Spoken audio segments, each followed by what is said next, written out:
प्यारे विद्यार्थियों नमस्कार। स्वागत है आप सभी का आपके अपने YouTube चैनल में दोस्तों। तो आज फाइनली आपका पशु परीक्षण का फर्स्ट शिफ्ट है वो पूरी हो चुकी है। अब दोस्तों अपन क्या करेंगे, पूरा पेपर सॉल्यूशन करने वाले हैं। आशा उम्मीद है आपका पेपर अच्छा गया होगा, ठीक है ना। आशा उम्मीद है कि आपका पेपर है वो अच्छा गया होगा विद्यार्थियों। पूरा पेपर मेरे पास आ चुका है, बिल्कुल एकदम साफ दिख रहा है। पूरा पेपर आपका यहाँ पर सोल्यूशन करवाया जाएगा, कहीं पर वो भटकना नहीं है। इस वीडियो को ध्यान से क्या करना है, पूरा देखना है, ठीक है विद्यार्थियों। तो चलिए इस दोस्तों एक बार पेपर को पूरा देखते हैं, किस तरीके से पेपर आया है, कौन कौन से प्रश्न आए हैं, किस विषय से कितने क्वेश्चन आए हैं, सारी बात करने वाले हैं। एक बार सभी सेशन को शेयर कर दो भाई, एक बार सभी क्या करें, फटाफट सेशन को शेयर करो अपने दोस्तों के साथ में। क्या करना है आपको, सेशन को शेयर करना है। अपन शुरुआत करते हैं। देखिए शुरुआत में दोस्तों पहला प्रश्न आपके सामने आया था, बिल्कुल यहाँ पर साइंस का प्रश्न। पहला ही प्रश्न क्या पूछा था आपसे दोस्तों, साइंस का प्रश्न पूछा था, ठीक है। उसके बाद दोस्तों आपको कौन सा प्रश्न पूछा गया था, पहले साइंस दी गई है, पहले साइंस दी गई है कि लोहे पे जिंक, ठीक है। वो दोस्तों कौन सा हो जाएगा आपका, लोहे पे जिंक हो जाएगा दोस्तों आपका यशोदी लेपन, ठीक है ना। ठीक है, पहले मैं आपको यहाँ पर एक बार मैं थोड़ा सा क्या व्यवस्थित कर देता हूँ इसको, तो थोड़ा सा क्या कर देता हूँ, व्यवस्थित छोटा कर देता हूँ ताकि आपको सही से दिख सके। चलो ये आपका व्यवस्थित हो गया। ये क्या था दोस्तों, आपका पहला प्रश्न था। एक अलग अलग शिफ्ट का अलग अलग प्रश्न पेपर आएगा। अगर आप एग्जाम अभी तक नहीं हुआ है तो भी आप देख के जाओ, काफी काम आएगा आपको ये, ठीक है ना। अब देखो विद्यार्थियों, सूची 1 को सूची 2 से मिलान करना है। पहला है लोहे पर जिंक, तो इसका मिलान कैसे करना है आपको, इसका मिलान था विद्यार्थियों, सही उत्तर था यशोदी लेपन, ठीक है। पहले में था 4, ठीक है ना, बिल्कुल पहले में था 4। उसके बाद दोस्तों क्या पूछा है, गर्म करने पर ठोस का द्रव में बदलना, गर्म करने पर ठोस का द्रव में बदलना क्या कहलाता है, वो आपका था गलन, ठीक है ना। चौथे के बाद फर्स्ट के बाद दोस्तों ठंडा करने पर गैस का द्रव में बदलना, ठंडा करने पर विद्यार्थियों गैस का द्रव में बदलना, ये क्या है, ये है दोस्तों संघनन, क्या है, संघनन, ठीक है। 3 के बाद दोस्तों अगला था गर्म करने पर द्रव का गैस में बदलना, ये क्या है, बचा कौन सा, वाष्पीकरण बच गया, तो 2। मतलब कौन सा ऑप्शन आपका सही है यहाँ पर, पहला ही ऑप्शन आपका सही है, पहला ही ऑप्शन आपका सही है यहाँ पर, ठीक है ना। यहाँ पर कौन सा ऑप्शन आपका सही था, पहला ही ऑप्शन आपका सही था, ठीक है विद्यार्थियों। चलिए आगे बढ़ते हैं, अगला प्रश्न आपके सामने है। चलिए एक बार मैं आगे बढ़ लेता हूँ, पूरा पेपर आपको मैं करवाऊंगा, ठीक है ना। चलिए पहले साइंस के प्रश्न कर लेते हैं, सारा पेपर करेंगे, ठीक है। अब देखिए इसके बाद दोस्तों आपके सामने प्रश्न पूछा गया था। प्रश्न कौन सा पूछा गया था, आपसे पूछा था कि निम्नलिखित में से कौन सा एक रासायनिक परिवर्तन नहीं है, इनमें से बताना है ना कौन सा है वो रासायनिक परिवर्तन नहीं है। फटाफट कमेंट करेंगे, इनमें से कौन सा एक रासायनिक परिवर्तन नहीं है, नहीं का आपको बताना है। फलों का पकना, अंगूर का किण्वन, भोजन का पाचन, या दोस्तों हिमशैल का पिघलना। फटाफट कमेंट करेंगे कौन सा ऑप्शन आपका राइट है यहाँ पर, इनमें से कौन सा दोस्तों आपका एक रासायनिक परिवर्तन नहीं है। मतलब कौन सा परिवर्तन है दोस्तों, भौतिक परिवर्तन है, रासायनिक परिवर्तन कौन सा दोस्तों नहीं है। फटाफट कमेंट करेंगे आपने कौन सा ऑप्शन किया, यहाँ पर डी ऑप्शन आपका सही है, ऑप्शन डी है। ये दोस्तों कौन सा है, हिमशैल, मतलब आइसबर्ग का पिघलना है विद्यार्थियों, वो आपका यहाँ पर क्या है, रासायनिक परिवर्तन बिल्कुल नहीं है, ठीक है। कैसा परिवर्तन है, फिर भौतिक परिवर्तन है, ठीक है विद्यार्थियों। आगे बढ़े, चलिए दोस्तों आगे बढ़ लेते हैं। बिल्कुल यहाँ पर कंप्लीट आपको पेपर मिलने वाला है, एक बार सभी क्लास को शेयर कर देवे, जीके वगैरह सारा पेपर आपको यहीं पे मिलेगा, ठीक है। इसके बाद दोस्तों क्या पूछा आपसे, अगला प्रश्न दोस्तों आपसे पूछा है पश्चिमी राजस्थान, मतलब जीके से प्रश्न पूछा है। जीके से प्रश्न क्या पूछा था आपसे दोस्तों, आपसे पूछा है राजस्थान के पश्चिमी भागों में पाई जाने वाली कौन सी मृदा उपजाऊ होती है। इनमें से बताना दोस्तों, है ना, राजस्थान के पश्चिमी भागों में पाई जाने वाली कौन सी मृदा है वो उपजाऊ होती है। फटाफट कमेंट करेंगे साथियों, राजस्थान के दोस्तों है ना पश्चिमी भाग में पाई जाने वाली कौन सी मृदा है वो उपजाऊ होती है। फटाफट कमेंट कीजिए कौन सा ऑप्शन आपका सही है, कौन सा ऑप्शन आपका सही है, फटाफट कमेंट करेंगे। तो मिट्टी कौन सी है दोस्तों, वो मिट्टी मरुस्थलीय मृदा, कौन सी मृदा दोस्तों यहाँ पर मरुस्थलीय मृदा है, वो कहाँ पाई जाती है दोस्तों, पश्चिमी राजस्थान में अधिक, ठीक है ना, पश्चिमी राजस्थान में सर्वाधिक पाई जाती है, ठीक है विद्यार्थियों। आगे बढ़े, अगला सवाल आपके सामने क्या था देखते हैं। चलिए अगला सवाल आपके सामने आ चुका है दोस्तों, बिल्कुल अगला सवाल दोस्तों क्या पूछा है, निम्न में से कौन सा कथन राजस्थान के मानचित्र के संबंध में सही है। इनमें से बताना है राजस्थान के मैप के बारे में, राजस्थान के मैप के बारे में बताना है कौन सा कथन सही है, ठीक है ना। भूमध्य रेखा राजस्थान के उत्तरी भाग से होकर गुजरती है। राजस्थान दक्षिणी गोलार्ध में है। कर रेखा राजस्थान के दक्षिणी भाग से होकर गुजरती है। यहाँ कर रेखा है वो राजस्थान के मध्य भाग से गुजरती है। इनमें से कौन सा कथन आपका सही है मैप के बारे में? ऑप्शन सी आपका सही था दोस्तों। ऑप्शन सी है वो क्या है आपका मैप के बारे में बिल्कुल राइट है। ठीक है, चलिए आगे बढ़ते हैं दोस्तों। क्वेश्चन तो बहुत अच्छे आए, ठीक है ना, तो पढ़े है वही आए, सर हार्ड क्वेश्चन इसमें आपको देखने को नहीं मिले हैं। अगला प्रश्न दोस्तों पूछा है हमारे जो सूर्यमल का है ना, आपको बताना है। ये प्रश्न बच गया ना, ये प्रश्न बच गया, ये वाला तो हो गया। देखो यहाँ से क्या पूछा दोस्तों, आपसे पूछा है कि राजस्थान में ना, राजस्थान के थार के मरुस्थल में अत्यंत उपयोगी होने के कारण इस वृक्ष को मरुस्थल का कल्प वृक्ष है ना, मतलब बताना है मरुस्थल का कल्प वृक्ष किसे कहते हैं। मरुस्थल का कल्प वृक्ष है वो किसे कहा जाता है? फटाफट कमेंट करिए। वो आपकी खेजड़ी है। खेजड़ी को क्या कहते हैं? मरुस्थल का कल्प वृक्ष कहते हैं। और मैंने आपको कई बार पढ़ा भी चुका हूँ। ठीक है, ये प्रश्न मैं आपको कई बार पढ़ा चुका हूँ। अगला सवाल दोस्तों आपके सामने पूछा सूरजमल का, बहुत अच्छा सवाल पूछा है। महाराजा सूरजमल है ना, इन्होंने कौन सा शहर बसाया था? महाराजा सूरजमल ने है ना कौन सा शहर बसाया? फटाफट कमेंट कीजिए विद्यार्थियों। इनमें से कौन सा शहर है वो सूरजमल ने बसाया था? तो वो आपका भरतपुर। ठीक है ना, इन्हें जाटों का प्लेटो कहते हैं विद्यार्थियों, सूरजमल जाट ने। ठीक है, अगला सवाल आपके सामने क्या पूछा है देखते हैं। फैजाबाद, कितने सिंपल क्वेश्चन पूछे दोस्तों, मजा आ गया। क्वेश्चन कितने सिंपल आपसे पूछे हैं। फैजाबाद कहाँ पर है विद्यार्थियों? फैजाबाद भीलवाड़ा में है। कहाँ पर है फैजाबाद दोस्तों?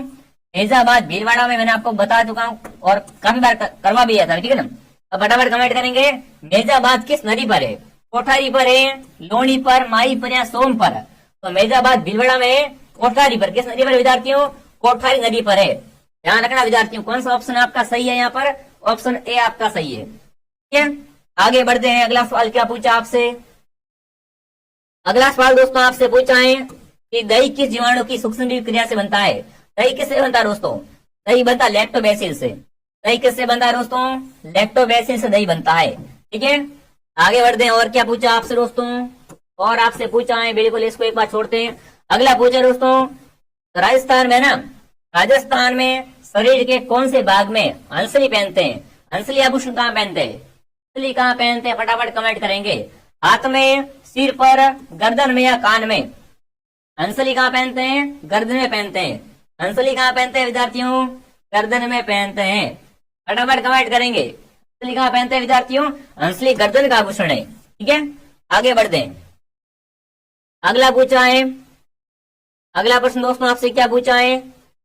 पचावतों की हवेली कहाँ पर है? फटाफट कमेंट करेंगे दोस्तों, बिल्कुल। और ये प्रश्न एक और है दोस्तों, आपसे पूछा है कि राजस्थान चित्रकला का प्रथम वैज्ञानिक वर्गीकरण है वो किसने किया था?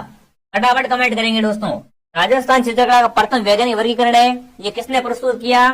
ये आनंद कुमार ने। किसने दोस्तों? आनंद कुमार स्वामी ने। प्रश्न सारे करवाए हुए हैं, देख सकते हो आप। ठीक है, चलिए आगे बढ़ते हैं। अगला प्रश्न क्या पूछा दोस्तों आपसे? पचावतों की हवेली कहाँ पर है? बताओ, पचावतों की हवेली दोस्तों कहाँ पर है? जयपुर, बीकानेर, चित्तौड़गढ़ या सिवाना? तो बचावतों की हवेली आपकी बीकानेर में। कहाँ पर बचावतों की हवेली? बीकानेर में बचावतों की हवेली है। ठीक है, उसके बाद दोस्तों आगे बढ़ते हैं। अगला प्रश्न यहाँ पर ये तो एक बार छोड़ते हैं, गणित का प्रश्न है। ठीक है, ये भी गणित का आ गया। उसके बाद पूछा दोस्तों, इसमें से कमेंट करना है कि राजस्थान के कुछ मुख्य राष्ट्रीय उद्यान और अभयारण्य ऐसे बताना है कौन कौन से दोस्तों है वो राजस्थान में क्या है? बिल्कुल मुख्य राष्ट्रीय उद्यान है। देखो यहाँ पर ए और बी सी, ये डी वाला है ना, ये अपना इंपॉर्टेंट नहीं है, मतलब बिल्कुल ध्यान रखना। ये यूपी में कहाँ पर विद्यार्थियों? दूधवा राष्ट्रीय उद्यान है, ये यूपी में है। बाकी देखो सीता माता राजस्थान में है, केवलादेव भरतपुर में है, रणथंभौर बिल्कुल आपका सोल माधोपुर में। ये सुबह मैंने पढ़ाया था आपको, ये प्रश्न है सुबह आपको पढ़ा दिया था। ठीक है, अगला सवाल आपके सामने पूछा है, निम्न में से भैंस की उपयुक्त नस्ल है? ऐसे क्या बताना आपको? नील गाय। नील गाय किस प्रजाति में आती है? फटाफट कमेंट करना है। नील गाय वो किस प्रजाति में आती है? भैंस में आती है, गाय में, हिरण में या घोड़े में? फटाफट कमेंट करेंगे साथियों। नील गाय किस में आती है दोस्तों? नील गाय गाय में आती है। नील गाय की प्रजाति कौन सी है दोस्तों? बिल्कुल गाय। ठीक है, आगे बढ़ते दोस्तों। अगला सवाल आपसे क्या पूछा है? अगला प्रश्न दोस्तों क्या पूछा आपसे? आपसे पूछा है राजस्थान में 14 जनवरी मकर संक्रांति के दिन पतंग महोत्सव किस शहर में मनाते हैं? तो पतंग महोत्सव जयपुर में मनाते हैं। पतंग महोत्सव कहाँ मनाते हैं विद्यार्थियों? बिल्कुल पतंग महोत्सव जयपुर में मनाते हैं, ध्यान रखना विद्यार्थियों।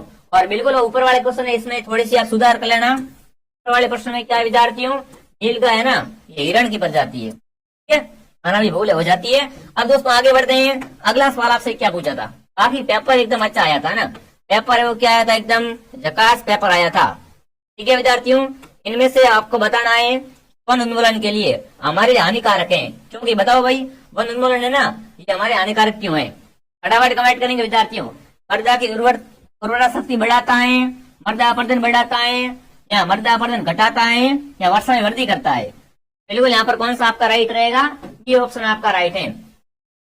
मृदा अपरदन क्या कहलाती है दोस्तों, रेंगती मृत्यु कहलाती है। क्या कहते हैं विद्यार्थियों, रेंगती मृत्यु कहा जाता है विद्यार्थी मृदा अपरदन को, ठीक है। किससे होती है दोस्तों, वन उन्मूलन से होती है। ये ऑप्शन आपका सही है, ठीक है ना, ये ऑप्शन आपका सही रहेगा। बहुत इजी पेपर था विद्यार्थियों, मजा आ गया। ठीक है आगे बढ़ते हैं विद्यार्थियों। अगला प्रश्न दोस्तों ने आपसे क्या पूछा है, केवलादेव राष्ट्रीय उद्यान के बारे में निम्न में से कौन सा कथन यहाँ पर असत्य है, सत्य कौन सा कथन है विद्यार्थियों, प्रतापगढ़ शहर में है, पक्षियों का वास स्थान है, तेंदुए के संरक्षण के लिए प्रसिद्ध है, ये विशेष ऋतुओं में अनेक पक्षी प्रवास आते हैं। यहाँ पर सही कौन कौन से विद्यार्थियों, देखो आपसे पूछे केवलादेव कहाँ पर है, भरतपुर में विद्यार्थियों है, इसके बारे में ये क्या है, पक्षियों का वास है। बिल्कुल कौन सा ऑप्शन दोस्तों आपका राइट है यहाँ पर, बिल्कुल देखो ये आपका भरतपुर में दोस्तों है केवलादेव, ध्यान रखना, ठीक है। उसके बाद दोस्तों आपके पक्षियों का वास, बिल्कुल ये क्या है, पक्षियों का स्वर्ग कहलाता है, ठीक है। तेंदुए के लिए या प्रवास के लिए आते, तो यहाँ पर बिल्कुल आपका कौन सा राइट है विद्यार्थियों, बिल्कुल यहाँ पर कौन सा दोस्तों आपका राइट है, यहाँ पर देखो एक तो बी राइट है और एक दोस्तों आपका डी राइट है। बी और डी किस में पड़ा है, ऑप्शन डी में पड़ा है, डी ऑप्शन आपका सही है यहाँ पर, ठीक है ना, यहाँ पर डी ऑप्शन आपका सही है, ठीक है। बाकी वाले जो आपके क्वेश्चन बचे उसकी मैं पूरा वीडियो लेके आऊंगा, आपके लाइव में संख्या बहुत कम है दोस्तों, तो इसका पूरा वीडियो में लेके आऊंगा आपके बीच में, ठीक है ना। बाकी पेपर बढ़िया है, पेपर है वो अच्छा आया है, वीडियो लेके मैं आपके सामने बहुत जल्द आऊंगा, ठीक है विद्यार्थियों। ये पूरा पेपर है, इसको मैं टेलीग्राम में डाल दूंगा और इसका वीडियो आपको बहुत जल्द मिल जाएगा, ठीक है। हम इसकी जनक ये प्रश्न आ गया, गणेश जॉन मेंडल वाला, है ना, और कैसे कैसे क्वेश्चन एक बार देख लेते हैं। बिल्कुल यहाँ पर प्रश्न सारे अच्छे अच्छे आए हैं ना, बिल्कुल हाँ, काय का जाति ऊंट पालते हैं, देखो आगे बाबूजी वाला प्रश्न आ गया, है ना, बहुत अच्छे से क्वेश्चन विद्यार्थियों, बाकी सारे क्वेश्चन करवाए हुए, सारे क्वेश्चन क्या है, करवाए हुए क्वेश्चन है सारे के सारे, ठीक है ना। साइंस के क्वेश्चन है यहाँ पर, उनमें से उपयुक्त है ना, राजस्थान के मुख्यमंत्री नहीं रहे, ये प्रश्न पूछा है। और भी क्या प्रश्न पूछा है, पुनर्चक्रण के बारे में पूछा है, क्या है, क्या घनत्व का पूछा, सरवाड़ी जैसे घनत्व किसका है, जयपुर का, बहुत इजी क्वेश्चन थे सारे के सारे, पढ़े हुए सवाल है सारे। निम्न में से कौन सा उपयुक्त है, भारतीय वन संरक्षण लागू हुआ, क्या आ गया प्रश्न आपका, काफी अच्छा पेपर था विद्यार्थियों। और भी देखते हैं कुछ क्वेश्चन यहाँ पर, भाग बी से कैसे कैसे क्वेश्चन आए देख लेते हैं एक बार, है ना, भाग बी के प्रश्न देखेंगे तो मजा आएगा। भाग बी से कैसे प्रश्न, खारे पानी की सबसे बड़ी झील, खारे पानी की सबसे बड़ी झील सांबर झील, क्या गया था, पर्यावरण संरक्षण के लिए चलाया गया खेजड़ली आंदोलन, खेजड़ली आपका राजस्थान में जोधपुर से, कल ही पढ़ाया था, कल वाली क्लास से आ गया ये सवाल, ठीक है। उसके बाद और देख लेते हैं, उनमें से कौन सी नदी वैदिक पुराणों के समझ, वैदिक पुराण संबंधित आपकी सरस्वती है, सरस्वती को भी क्या कहते हैं, बताओ, घग्गर कहते हैं, ठीक है। राजस्थान में कौन से भाग में अधिक वर्षा होती है, वर्षा कहाँ होती है, दक्षिण राजस्थान में, है ना। ये पेपर था आपका, तो यहाँ पर और भी देखते हैं, भाग 20 से क्वेश्चन देखने हैं, भाग 20 से क्वेश्चन कम ही आए एग्जाम में। कौन सी एकमात्र नदी जो वर्ष में 12 महीने तक बहती है, तो आपकी बिल्कुल चंबल है। ये क्वेश्चन है सारे सारे, कोई दिक्कत वाली बात नहीं है, पेपर बढ़िया था, बाकी पूरा सॉल्यूशन आपको बहुत जल्द है वो मिल जाएगा, ठीक है। ये प्रश्न आ गए आपके गणित के बाद। यहाँ पर क्या पूछा है, विकल्पों में से होली पर पुरुष कौन से गीत गाते हैं, होली पर पुरुष वो कौन से गीत गाते हैं तो आपको बताना है, ठीक है ना। बिल्कुल यहाँ पर सही किया हुआ है, रसिया, ठीक है।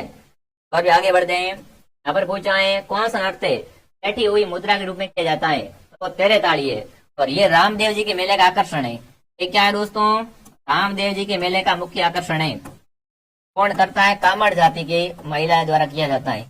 ठीक है, चलिए आगे बढ़ते हैं। और भी ये पूरा पेपर हमने देख लिया है, ज्यादा आप डरने की जरूरत नहीं। केला देवी का नृत्य है, देखो लांगुरिया, ये कल पढ़ाया था, कल वाली क्लास से आ गया। लांगुरिया है केला देवी, कहाँ पर करते हैं? करौली में। चार बैत का पूजा, चार बैत कहाँ का लोक नाट्य है? चार बैत आपका टोंक का लोक नाट्य है। कल देखो सारे क्वेश्चन है ना, सारे क्वेश्चन हमारी क्लासेस को भी आपको पता, अगर आपने क्लास को डेली देखा है तो आपको मालूम होगा। ठीक है, बहुत बढ़िया। और इतनी वॉचिंग लाने के लिए आप सभी का धन्यवाद।